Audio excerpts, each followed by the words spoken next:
Okay, so we're ready to paint with value. I've got my paper here. I'm set up with my paints. My neighbor and I are both painting the same colors. And then I have the water in the middle of the table. Sorry, I know everything's set up weird because I'm obviously recording this. So what I'm gonna do is I also have these little bookmarks, and I can set this to the side because if I want to kind of practice a little bit, I can also use that for my little practice sheet. And I can use one color on one side and use the other color on the other side. So that's perfect.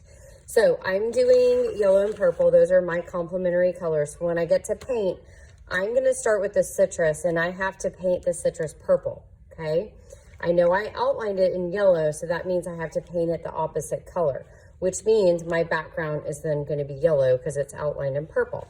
So I'm gonna start with the purple. Obviously, the more water you use, the lighter your color is going to be. So your whole goal is to have inside the citrus, I should have some darker purple areas.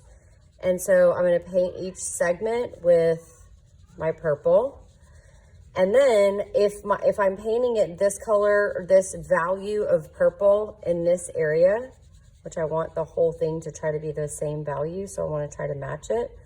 Then when I go to the next section, I don't want it to be this color. I want to try to make it either darker or lighter. So I could actually just leave the paint on my brush, dip it once, and go ahead and paint this part, which is obviously going to make a different value. And I want to stay inside the lines. And look, I never went back to the water or anything because I didn't need to. And then I'm going to try to make a darker value. So what I need to do is I'm going to actually pick a smaller area, and look, I already have a darker value. But if I want it even darker than that, I can actually go over it another time. Okay. And if I want to think about adding maybe a lighter value in one of these sections, I can actually dip it once in the water, twice in the water, and see if maybe that will make it even lighter. See if it turns out darker. I need to go back to the water because I want to try to control it. This is actually ending up a little bit darker than this one, but it's okay. It's not the same as any of the other ones. So the whole point is you don't want any of these to match all the way around. So if I don't think this is dark enough, I'm going to go back to the purple. I'm going to paint over it again and try to make it even darker.